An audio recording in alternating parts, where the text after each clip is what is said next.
Irmãos, abram a palavra do Senhor.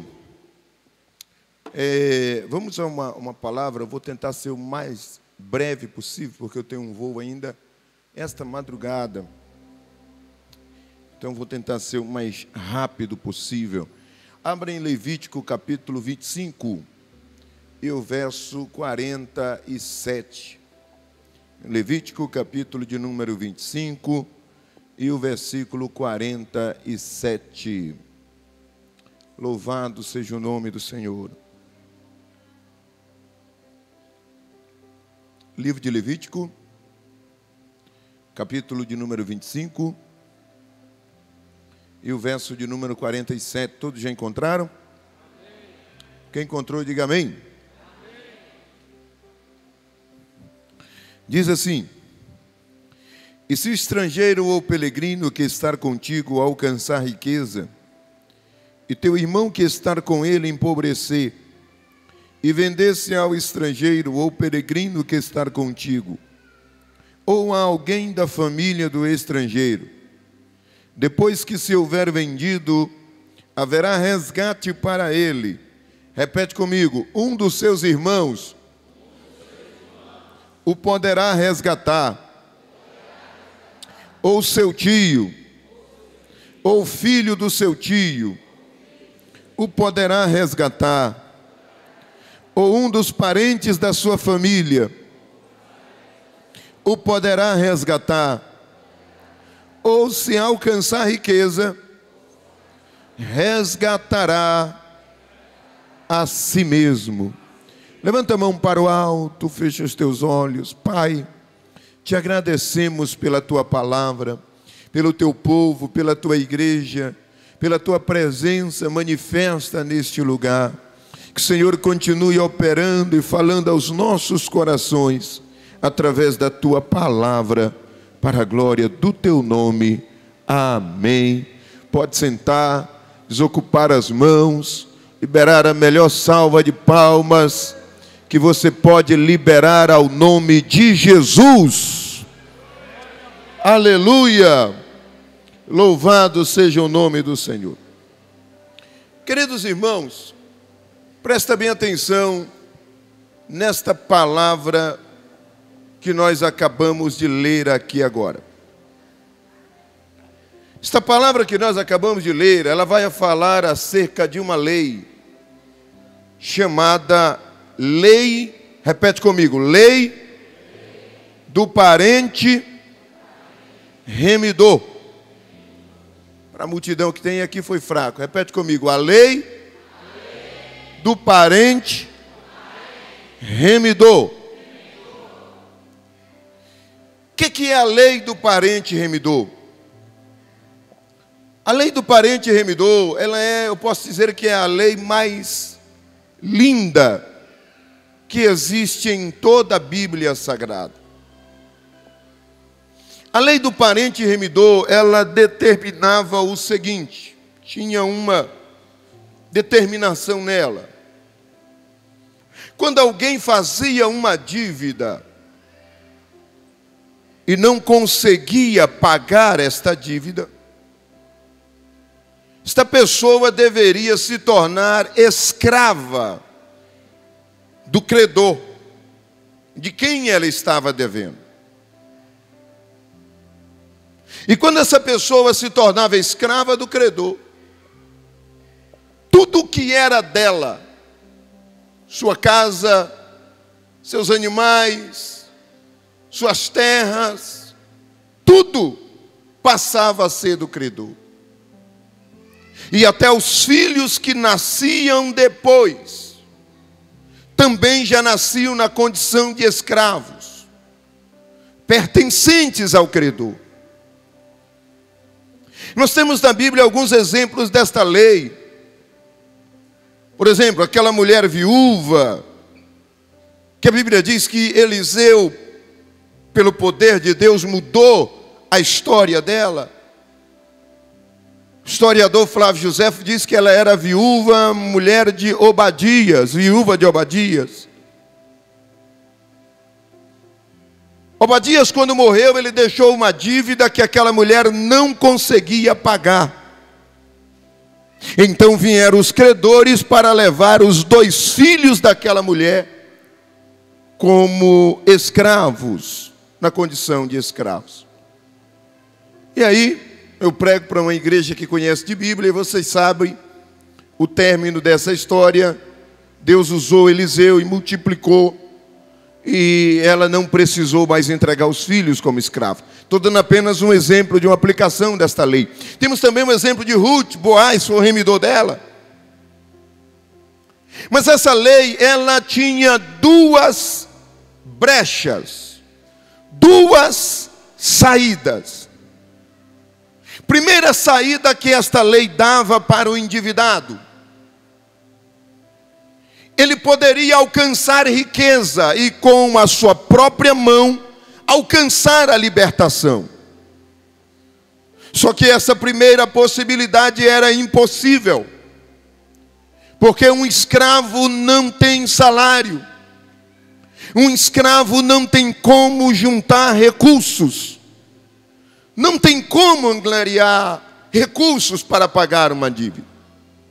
Então essa primeira possibilidade, ela é nula, não tem como executar.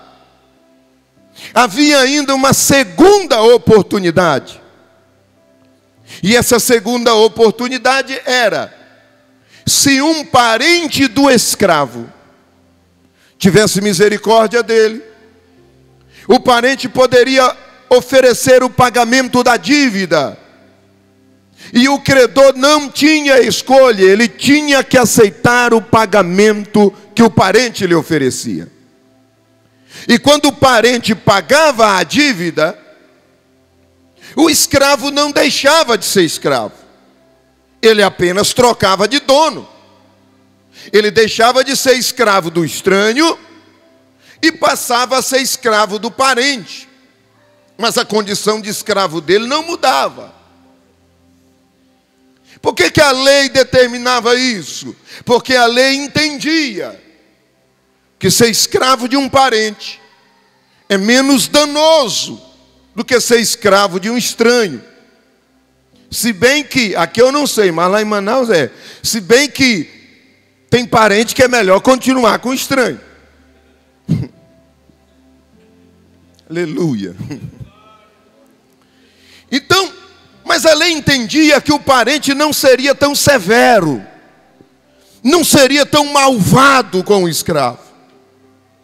Por isso que ela dava essa possibilidade do parente pagar a dívida e resgatar o escravo da mão do estranho. Agora, olha que coisa terrível. A primeira vez que esta lei foi aplicada foi no Éden. Quando Deus formou o homem e colocou o homem dentro daquele jardim, Deus colocou Adão para governar, porque a palavra domínio, ela também tem um significado de governo. Deus entregou na mão de Adão o governo de todo o planeta Terra. Primeiro Deus criou, depois Deus formou o homem e colocou dentro do jardim para governar toda a terra. Por que eu digo primeiro criar e depois formar? Porque quando você lê Gênesis, você observa que o homem parece que foi criado em 2 tempos, e realmente foi assim.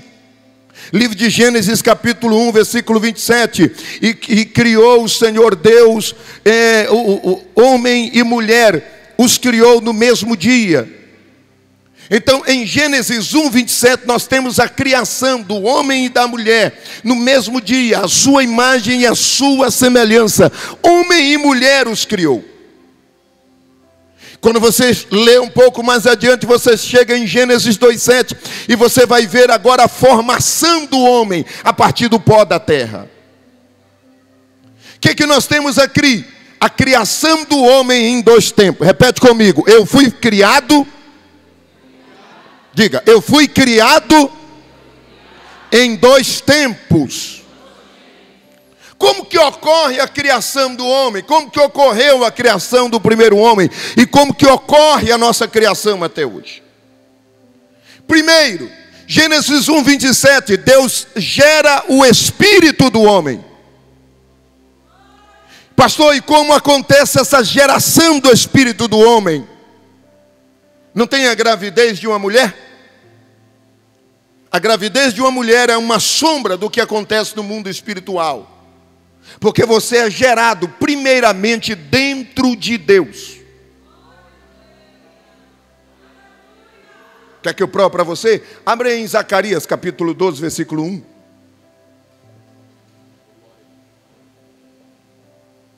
Livro de Zacarias, capítulo 12, versículo 1. A Bíblia diz que Deus gera espírito dentro dele. Gera o espírito do homem dentro dele. Então primeiro Deus gerou o nosso espírito, o espírito de Adão. Primeiro foi gerado dentro de Deus, semelhante a uma sombra da gravidez de uma mulher. E aqui você vai entender agora algo poderoso, porque eu nunca vi ninguém conseguir cortar laços matrimoniais com mãe. Eu já vi até pessoas tentar fazer isso, mas elas se tornam as pessoas mais infelizes da terra, porque vai sempre ficar um buraco existencial dentro dela. Não existe ex-mãe, não existe ex-pai. Esta ligação não pode ser cortada. E quem tenta vive uma vida frustrada. E aqui você entende agora, porque o homem pode ter milhões na conta dele, se ele não tiver a presença de Deus, ele é uma pessoa frustrada.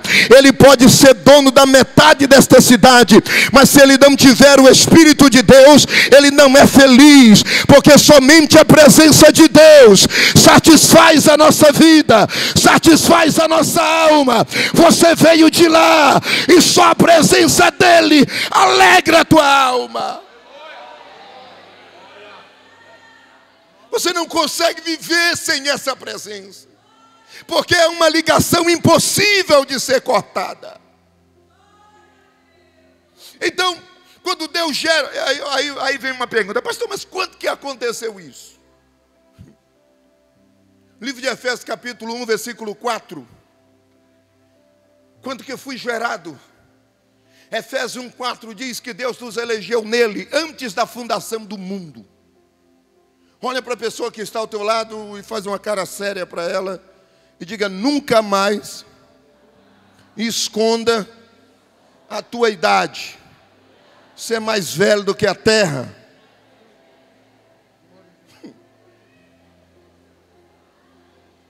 A Bíblia diz que Jeremias, ele era filho de sacerdote, e por ele ser filho de sacerdote, seguindo a tradição, ele pensou também que seria sacerdote. Só que a Bíblia diz que o Senhor chama Jeremias e diz: Jeremias, que história é essa de você querer ser sacerdote? Antes de você nascer, eu e você tivemos um relacionamento. Eu te conheci e as nações eu te dei por profeta. Eu escrevi a tua história antes de você nascer. Eu determinei todos os teus dias. Levanta a tua mão que eu vou profetizar. O Senhor já escreveu toda a tua história, e eu declaro que você vai viver cada vírgula que Deus escreveu para você viver. Não haverá nenhum impedimento. Você vai viver todos os planos e propósitos de Deus.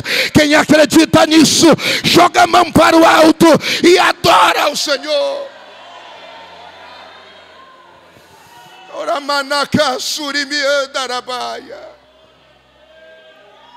Em Salmos número 139, versículo 16, Davi escrevendo, ele diz: porque o Senhor escreveu do seu livro todos os meus dias, antes que cada um deles existisse. O Senhor escreveu toda a minha história. O Senhor escreveu a história da tua casa. O Senhor já tinha escrito a história da tua vida, a história da tua família. E eu venho aqui esta noite como profeta para te dizer: você vai viver aquilo que Deus escreveu. Ainda que o inimigo se levante, ainda que tenha prova, luta, mas você vai viver os planos do Senhor. Você vai viver os projetos do Senhor.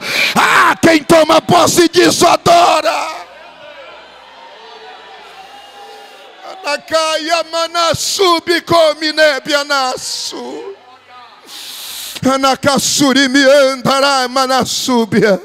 É porque no decorrer do tempo, meu irmão, no decorrer do tempo as lutas querem nos tirar dos propósitos de Deus.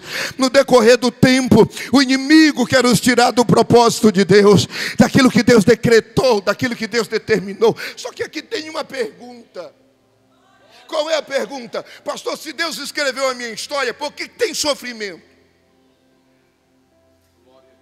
É da vontade do Pai que você tenha sofrimento? O problema é que depois que você nasce, e depois que você se torna de maior, começa a operar em você algo chamado livre-arbítrio. E é aqui que a bagunça começa. Porque tem muita gente que começa a fazer aquilo que vem na cabeça, sem consultar a direção do Espírito Santo. E é aqui que as maiores frustrações acontecem na vida de muitas pessoas. Mas eu vou profetizar de novo. Eu vou profetizar novamente. Você não será confundida, minha irmã. Você não será confundido, meu irmão. Você não vai sair do propósito de Deus. Você não vai sair do plano do Senhor. O Espírito Santo vai te guiar. A direção dele vai te controlar. E você vai andar debaixo da promessa de Deus. Orai, Massúria. Aleluia. Então, em Gênesis 1:27 nós temos a criação do homem. Aí nós chegamos agora em Gênesis 2:7. Deus então forma o homem do pó da terra. E quando Deus forma o homem do pó da terra, Deus então chega diante daquilo que estava formado e ele faz isso, ó. O que estava dentro dele sai, entrou naquela estátua que estava formada, e o homem respira. E quando ele respira, ele vê tudo que Deus já tinha preparado para ele. Porque se você observar no livro de Gênesis, eu amo o livro de Gênesis. Se você observar o livro de Gênesis, você vai ver que na criação, quando Deus faz todas as coisas, quando Deus ordena que haja luz, depois Ele ordena que haja separação entre as águas que estão embaixo e as águas que estão em cima. Depois Ele ordena que haja divisão entre a porção seca e os mares. E quando Ele vai formando todas as coisas, Ele ordena que haja também a erva verde, seja produzida na terra. Depois ele forma sol e lua. Depois ele ordena que os animais sejam criados, sejam formados. E depois que ele ordena isso, a Bíblia diz que ele também vem e ele planta um jardim no Éden com a sua própria mão. Depois que ele forma todas as coisas, depois que ele cria todas as coisas, por último é que ele cria o homem. E aqui nós temos uma revelação poderosa, porque as coisas não foram feitas. O homem não foi feito por causa das coisas, e sim as coisas foram feitas por causa do homem. As coisas existem para o bem-estar do homem. Antes do homem chegar, Deus preparou todo o ambiente para que Adão não tivesse necessidade de nada. Se ele tivesse fome, a fruta já estava lá. Se ele tivesse sede, a água já estava lá. Pastor, não estou entendendo, vou falar de uma forma mais clara. Deus prepara a vitória antes da luta chegar. Cadê aquele que crê? Levanta a mão. Deus prepara a provisão antes da prova chegar. A provisão já está preparada. Levanta a mão, deixa eu correr para acabar. Levanta a mão, toca nesse crente que está ao teu lado, olha para ele e diga: meu irmão, minha irmã, não desfaleça o teu coração. Antes desta luta chegar, Deus já tinha preparado a tua vitória. Antes desta provação chegar, Deus já tinha preparado a porta de escape. Antes desta prova chegar, Deus já tinha preparado a tua vitória. Quem recebe, adora ao Senhor.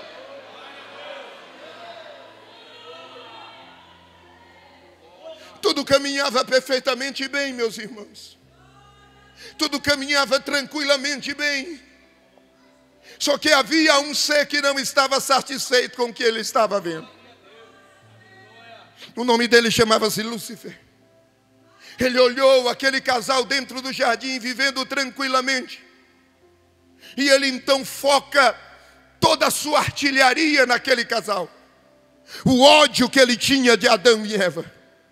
Porque eles detinham algo que ele tentou tomar na espada e não conseguiu. Um dia ele se levantou e disse: subirei até aos céus, e acima das estrelas de Deus exaltarei o meu trono, e serei semelhante ao Altíssimo. Deus olhou de lá de cima e disse: igual a mim você não vai ser. Mas quando ele foi formar você, ele disse: façamos a nossa imagem, a nossa semelhança. Você ganhou de graça algo que o diabo guerreou para ter e não conseguiu. Ele manifestou todo o ódio que ele tinha no coração dele. E nós chegamos agora em Gênesis 3. O capítulo mais triste de toda a Bíblia Sagrada. Porque se não houvesse Gênesis capítulo 3, não haveria necessidade de evangelho. Não haveria necessidade de Calvário. E quando chegamos em Gênesis 3, a Bíblia diz que ele entra em uma serpente. Manifesta-se naquele animal. E aqui tem uma curiosidade, porque tem crente que vai ficar meio assustado, mas eu vou falar. Aquela cobra falava. Pastor, prova, eu provo. Ela chega diante de Eva e ela conversa tranquilamente. Se ela nunca tivesse falado, imagina o susto que Eva tinha tomado.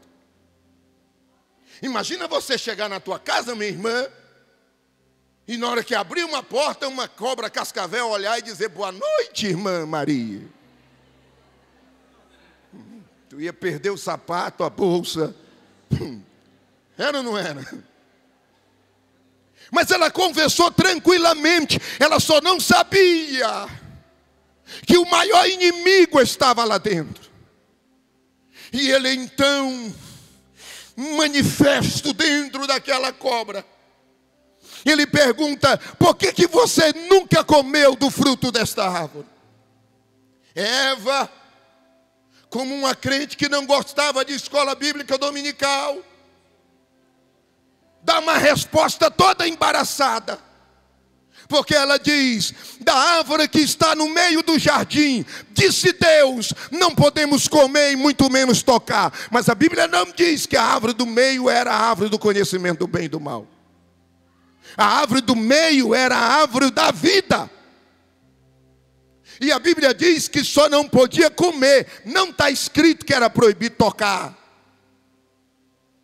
Então todas as vezes que o diabo vê um crente com dúvida acerca de alguma coisa que Deus falou, é lá que ele vai atacar. Não tem esses crentes que gostam de citar versículo pela metade e não sabe o resto? É desses que o diabo gosta.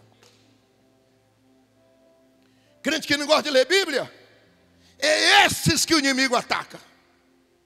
Quando ele percebeu que Eva estava confusa, ele então foi com toda a força e ele disse com toda a ousadia: Deus está mentindo. Sabe por que ele não quer que você coma? Porque no dia que vocês comerem, vocês serão semelhantes a ele, conhecedor do bem e do mal. Você conhece o mal? Eva disse: eu não sei o que é isso. Está vendo como ele enganou vocês? Ele disse que vocês seriam semelhantes e você não conhece o mal, então você não é semelhante e ele te enganou. Olha que Satanás atrevido. Ele te enganou. E ele conseguiu então laçar, embaraçar aquela mulher. E quando ela já estava toda confusa, perdida, ele então estende a mão, pega daquele fruto, leva até a sua boca. Quando ela come, ela deu também a Adão.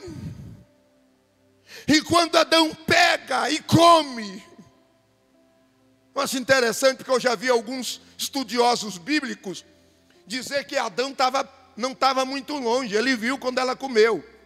Aqui é comentário bíblico. Eu já vi alguns dizer que, na verdade, Adão primeiro esperou ela comer, para depois pegar e ver.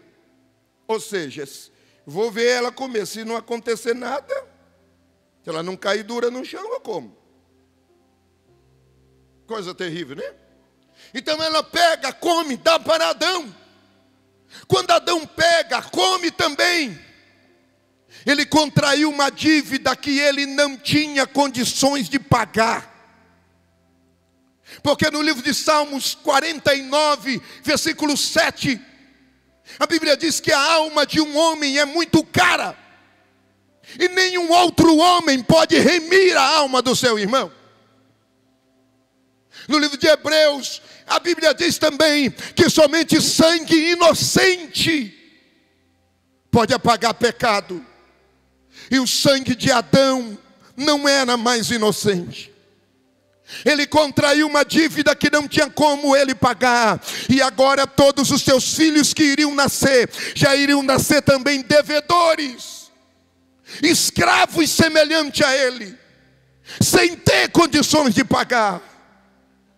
Quando então ele se dá conta, espinhos começaram a nascer no jardim, símbolos do reino de Satanás, dores. Adão começou a sentir dor. Pela primeira vez os seus pés eram furados. Pela primeira vez as folhas começavam a murchar. Pela primeira vez ele via a morte diante dos seus olhos, coisa que ele nunca tinha visto. E o pior de tudo, a contagem regressiva da vida de Adão foi acionada. Como uma ampola, começou a contagem da vida dele, caminhando em direção à morte, em direção à cova. Adão então, desesperado com aquela situação, angustiado, e aqui agora é cabeça de pregador, viu? Eu imagino que o diabo se levanta dentro do jardim e ele começa a comemorar. Ele levanta a cabeça para o alto e ele diz: eu venci. O Senhor não pode passar por cima da sua palavra. Ele agora é escravo. Escravo não tem nada. Tudo que está na mão dele tem que passar para mim agora. É por isso que lá no Evangelho de São Lucas, quando o diabo tenta Jesus no deserto, ele diz assim: todos esses reinos eu te darei, se prostrado me adorar, porque a mim foi dado. Ele estava falando do Éden. Então ele se levanta e ele diz: ele agora é escravo. Escravo não pode ter nada. Escravo não pode ter domínio de nada. Tudo que está na mão dele vem para mim agora. Ele não tem poder de pagar esta dívida. Ele não tem condições de pagar esta dívida. E segundo a tua palavra, o Senhor não pode passar por cima dela.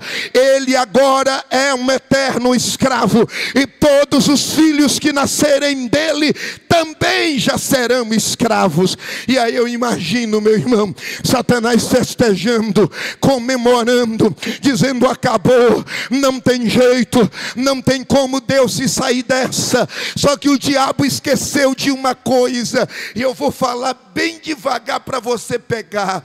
Em todo beco sem saída, Deus sempre tem uma passagem secreta. Ah, meu Deus! Oramassuri Micanda. Satanás comemorando, Jeová olhando lá de cima, ele celebrando. E aí eu imagino que de repente teve um demônio que parou e disse: chefe, para aí um pouquinho nessa festa. O senhor leu uma lei direito? Ele disse: eu li. E a lei diz que o escravo tem que se tornar meu. O endividado tem que se tornar meu escravo. Ele não tem como pagar esta dívida. Aí aquele demônio olhou e disse: meu senhor, mas a lei diz que alguém pode pagar a dívida, um parente dele pode pagar a dívida. Aí aquele Satanás olhou e disse: mas que parente? Porque todos que nascerem dele já vão nascer caído. Caim vai nascer como escravo, Abel vai nascer como escravo, Sete vai nascer como escravo, Enos vai nascer como escravo. Nenhum deles pode pagar a dívida. Abraão não pode pagar, Moisés não pode pagar, Davi não pode pagar, Salomão não pode pagar, Roboão não pode pagar, Elias não pode pagar, Eliseu não pode pagar, Abacuque não pode pagar, Malaquias não pode pagar, João Batista não pode pagar, ninguém pode pagar. Só que aquele demônio olhou. Olha, se tu não der um glória a Deus agora, pelo amor de Deus. Aquele demônio olhou e disse: meu Senhor, mas tem uma coisa. Ele disse: qual? Aí aquele demônio perguntou: meu Senhor, e se Deus resolver pagar esta dívida?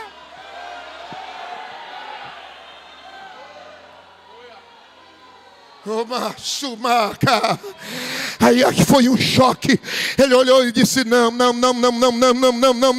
Ele é espírito e o homem é pó. Não tem ligação parentesca entre o espírito e o pó. Não tem. Se ele fizer isso, é abuso de autoridade. Ele não pode fazer isso. Só pode se for parente. Mas aí o diabo perguntou de novo e disse: meu Senhor, e se Deus resolver virar homem?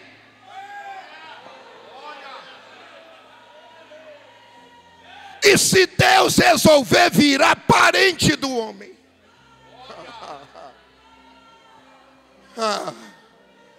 Ele olhou e disse: eu não creio. Pela grandeza dele, pelo tamanho desse escravo, ele não vai se rebaixar a tal ponto. Pelo tamanho dele, eu conheço ele, eu já vi ele. Ele não vai se rebaixar a tal ponto. Mas Deus lá do alto olhava e dizia: Satanás, você não tem noção do nível do meu amor por esse escravo. Tu não tem noção do que eu sou capaz de fazer por esse escravo.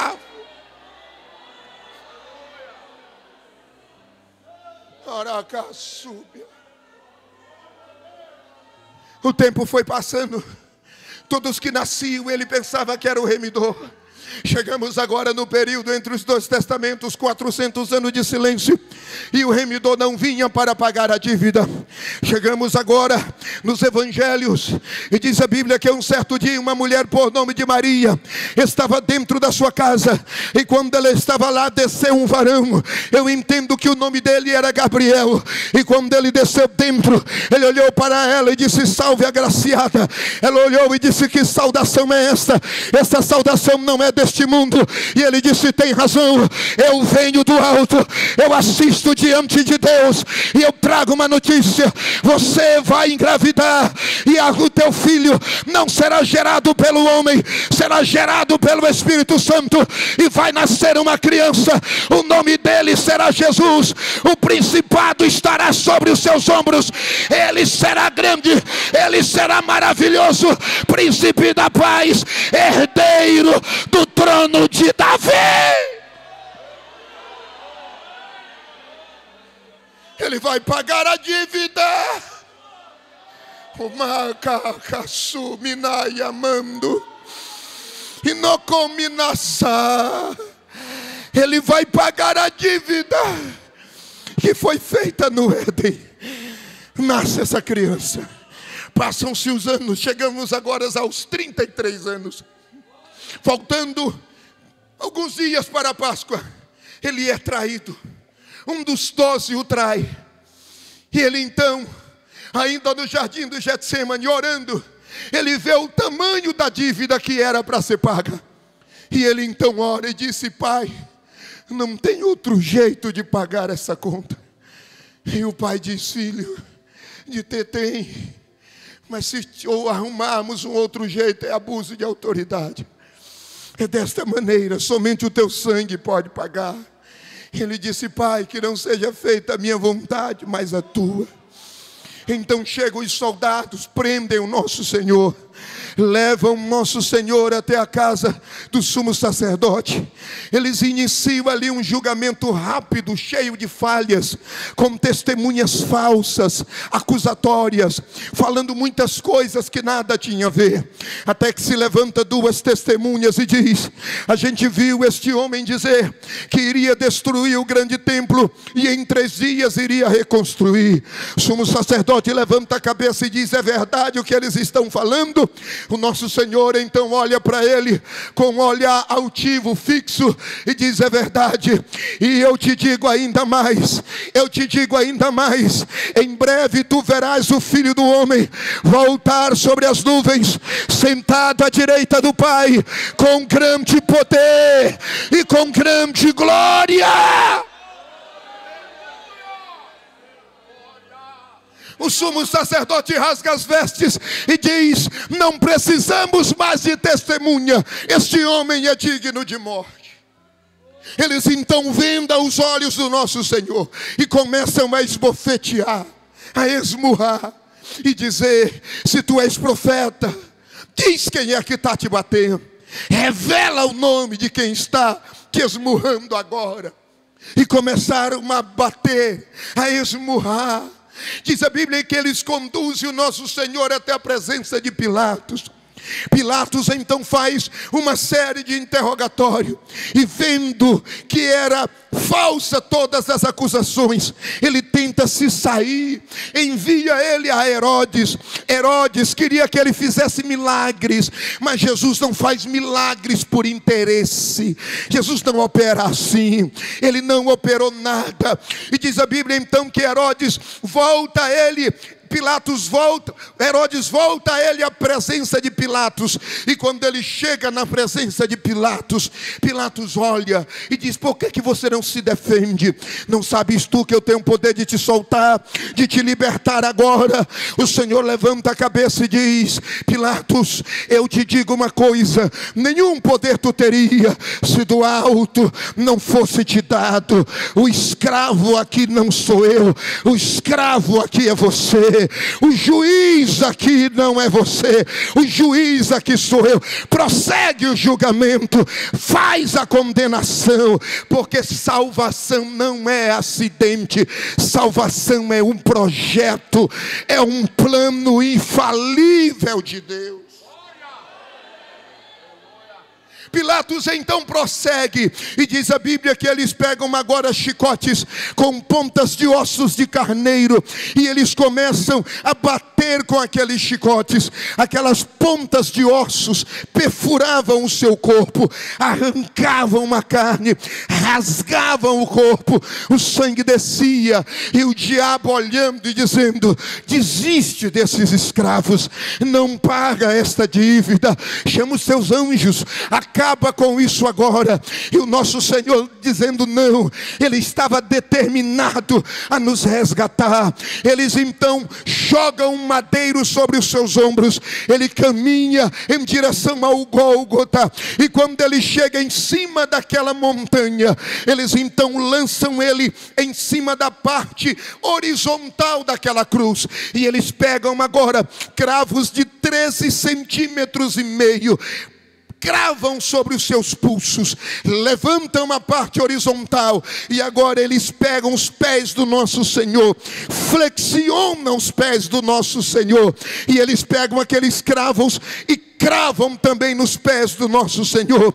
A crucificação estava completa, só que aqueles pregos atingiu os nervos, afetou a respiração. Para ele respirar, ele tinha que fazer força nos seus pés para aliviar os seus braços, mas quando ele fazia força, os pregos rasgavam a carne dos seus pés. Ele então cedia de novo, as dores eram muito grandes, e o diabo olhando e dizendo: desiste, esse povo não vai te valorizar, eles não serão fiéis. Sabe o que a humanidade vai fazer? Eles vão blasfemar de você, eles irão zombar do Senhor, eles irão te arrastar em plena praça pública, irão zombar de ti, não vale a pena. Sabe qual era a resposta do Senhor? Ainda que eles não me amem, eu vou libertá-los. Ainda que eles não me amem, eu vou libertá-los, eu vou pagar a dívida. Ao meio-dia, a luz do sol se apaga, e de meio-dia até 3 da tarde, as trevas caíram sobre toda a face da terra. E durante 3 horas ele não disse uma palavra. ele só gemia. As dores eram muito grandes, muito intensas. O Criador dos céus, da terra, do universo, estava reduzido, pendurado em um madeiro. O sol, sabendo que ali jazia o seu Criador, porque no Evangelho de São João a Bíblia diz que todas as coisas foram feitas por Ele, e sem Ele nada do que foi feito se fez. O sol, vendo o seu Criador naquela situação, ele apaga a sua luz, e quando ele apaga a sua luz, durante 3 horas ele não disse uma palavra. Às 3 da tarde ele levanta a cabeça, olha para baixo, vê a sua mãe embaixo, juntamente com seu discípulo amado. Ele olha para os soldados, ele diz: eu estou com sede, eu tenho sede. Um dos soldados pega aquela esponja, molha no vinagre, leva até a sua boca, mas aquela esponja ela tinha um poder anestesiante. Ele vira então o seu rosto, ele levanta a cabeça para o alto, e ele faz uma pergunta que muitas vezes a gente se faz no meio da prova. Ele diz: Deus meu, por que me desamparastes? Por que eu estou me sentindo tão sozinho aqui neste madeiro? Quando ele fala isso, dá um ânimo no coração de Satanás, porque é a primeira vez que ele chama o nosso Senhor de Deus. Em toda a Bíblia Sagrada ele só chamava de Pai, meu Pai, meu Papai. Naquele momento que ele disse meu Deus, o diabo disse: opa, a intimidade dele está sendo afetada, a intimidade dele está diminuindo, porque quando ele fala isso, Satanás começa a querer se animar. Sabe por quê? Porque você pode ter muitas pessoas que te conhecem, mas elas vão chamar sempre pelo teu nome. Alguns vão chamar de irmão Ageu, alguns vão chamar de diácono Ageu, mas aqueles que são teus te chamam de papai. Teus filhos não te chamam pelo teu nome, só te chamam de pai. Então quando ele falou Deus meu, o diabo disse: está perdendo a intimidade. Mas de repente ele volta de novo, ele levanta a cabeça e ele diz: Deus meu, Pai, em tuas mãos eu entrego o meu espírito. Só que no Evangelho de São João, capítulo 19, versículo 30, ele levanta a cabeça para o alto, e aqui ele fala uma palavra que é uma chave poderosa. Ele levanta a cabeça e ele diz: está consumado. Na tradução original é tetelestai, que na nossa língua significa a dívida que foi feita lá atrás já está paga agora.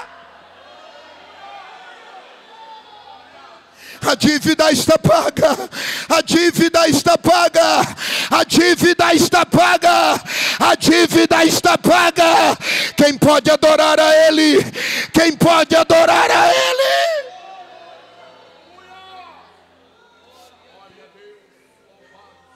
Olha para a pessoa que está ao teu lado e diga: você não deve mais nada para Satanás. Toda dívida já foi paga. Já foi paga na cruz do Calvário. Você já foi comprado, você já foi comprada. E olha que coisa tremenda: quando Ele te comprou, a tua casa veio junto, o teu carro veio junto, a tua empresa veio junto, os teus filhos vieram junto. Tudo que é teu foi comprado, tudo que é teu pertence a Ele, tudo que é teu é dele. Quem pode adorar a Ele?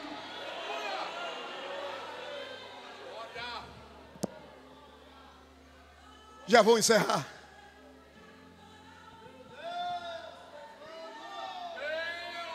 Agora ele desce até as partes mais baixas da terra. Quando ele desce até as partes mais baixas da terra, ele então chega diante do credor e ele diz: eu não vim destruir a lei, eu cumpri toda ela. Não cometi nenhum abuso de autoridade. Dá a chave da morte para cá, dá a chave do inferno para cá, coloca na minha mão. Aí ele se levanta lá dentro e ele brada: é-me dado todo o poder no céu, na terra e embaixo da terra. É-me dado todo o poder. A coisa era tão terrível que até Abraão tinha descido para lá, até Moisés tinha descido para lá. Só tinha uma separação. Mas aí eu vou falar um pouquinho do meu inglês. Ele olhou para Moisés e disse: Moisés, come here, segue-me. Abraão, segue-me. Eliseu, segue-me. Todos, Davi, segue-me. Todos, seguem-me. E então ele tira todos que estavam ali. E agora nós chegamos em Salmos de número 24. Todo aquele cortejo seguindo o nosso Senhor. Os anjos que estavam na terra ali acompanhando também lhe seguindo. E eles chegam diante dos portões celestiais. E quando eles chegam diante dos portões celestiais, toda aquela comitiva que estava atrás dá um brado, dá um grito. E o grito deles foi mais ou menos assim: abram-se as portas, abram-se os portões, para que entre o Rei da Glória. Todos os anjos que estavam lá dentro perguntaram: fala o nome deste Rei da Glória, só para Satanás escutar. E eles repetiram, gritaram lá fora: o Senhor poderoso na guerra, poderoso na batalha, Ele é o Rei da Glória. Quem adora o Rei da Glória vai ficando em pé. Quem adora o Rei da Glória vai ficando em pé.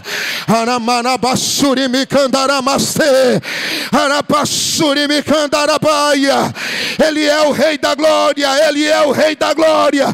Levanta a tua mão para o alto. Levanta a tua mão para o alto. Meu tempo já estourou. Já está acabando. Levanta a mão, levanta a mão, levanta a mão. Se for possível, abraça a pessoa que está perto de você. Se é tua esposa, teu esposo, abraça. Se é tua amiga, abraça. Se é teu irmão em Cristo, abraça. Chega perto dele. Oh, aleluia. E seja profeta de Deus para ele esta noite, dizendo: não haja nenhum temor no teu coração, minha irmã. Não haja nenhum temor no teu coração, meu irmão. A dívida foi paga lá no Calvário. Você é livre. Só que você foi comprada com o sangue dele. Você pertence a ele. Teu filho não vai cair nas drogas. Tua filha não vai cair na prostituição. Tua casa não será tomada pela mão do diabo. A tua casa é dele. A tua vida é dele. Tua casa é dele.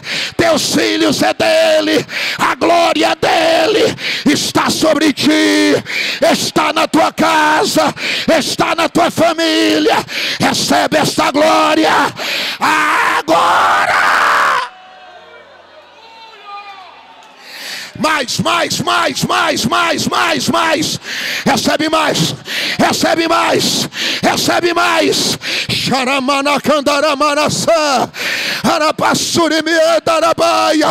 Recebe mais desta glória.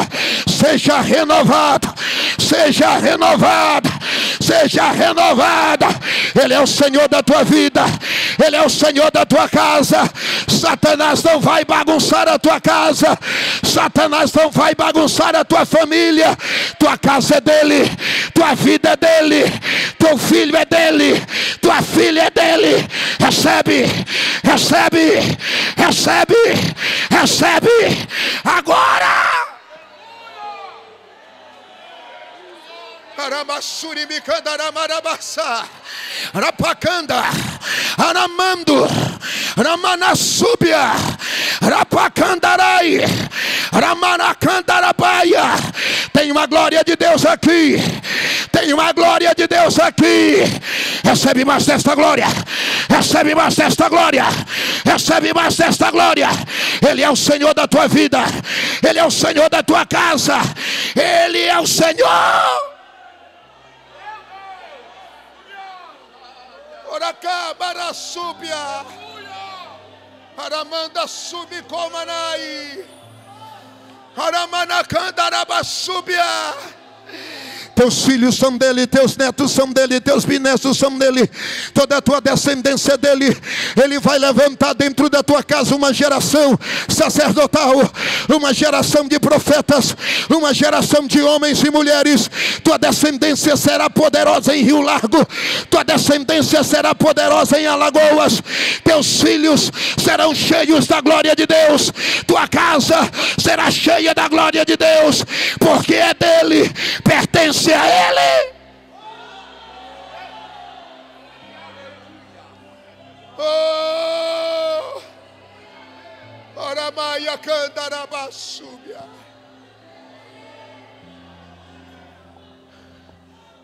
Olha para mim.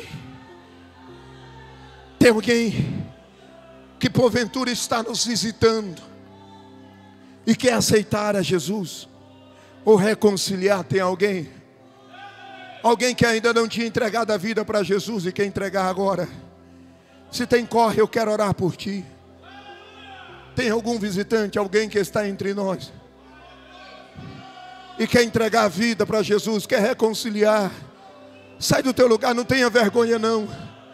Sai do teu lugar, não tenha vergonha não. Vem, vem, vem, vem, vem, vem, vem, vem. Venha, venha, venha, venha, venha, venha, venha, venha, venha, venha, venha. Venha, venha, venha, venha, venha. Venha, venha, venha, venha. Cadê a segunda pessoa? Cadê a segunda pessoa? Cadê a segunda pessoa? Quer reconhecer esse sacrifício hoje? Quer reconhecer esse sacrifício hoje? Cadê você? Eu reconheço o pagamento desta dívida, pastor. Eu reconheço o pagamento desta dívida. Cadê você? Eu quero orar por você. Eu quero orar por você. Aonde está você? Tem mais alguém? Tem mais alguém? Tem mais alguém? Tem mais alguém? Se tem, eu quero orar por você. Eu quero orar pela tua vida. Eu quero orar pela tua vida. Tem mais alguém? Tem um jovem aqui. Daqui a pouco eu estou pegando um voo de volta. Eu não volto para a minha cidade, porque eu ainda prego final de semana lá nos Estados Unidos. Mas eu digo para vocês que toda a minha viagem já valeu a pena. Já valeu a pena. Já valeu a pena.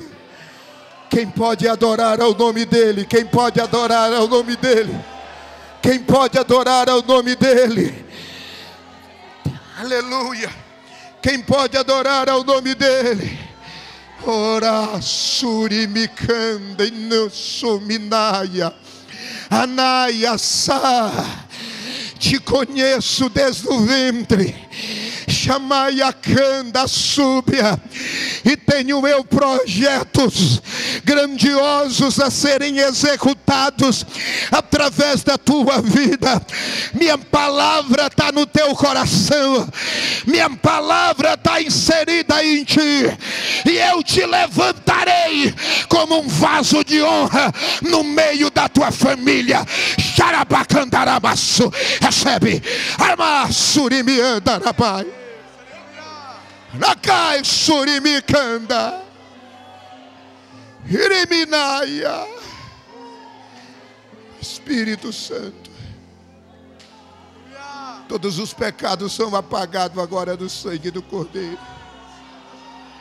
Orocô marassúria.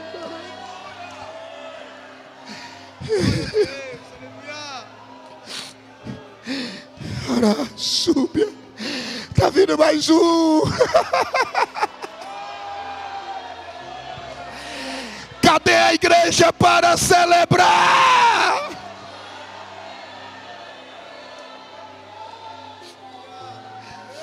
Veio mais um, veio mais um, veio mais um. Oramassúbia, candará. Oriminaia, candará, súbia. Faz um vaso de honra. Ah, surimiai. Faz um vaso de honra. Levanta como um José no meio da sua família. Oriandarabaia. Para a glória do teu nome. Todos os pecados são perdoados, apagados no teu sangue. para a glória do teu nome, para a glória do teu nome, em nome de Jesus. Fiquem de pé. Qual o seu nome? Eduardo. Me dá um abraço, Eduardo. Estou todo suado, mas vem cá. Aleluia.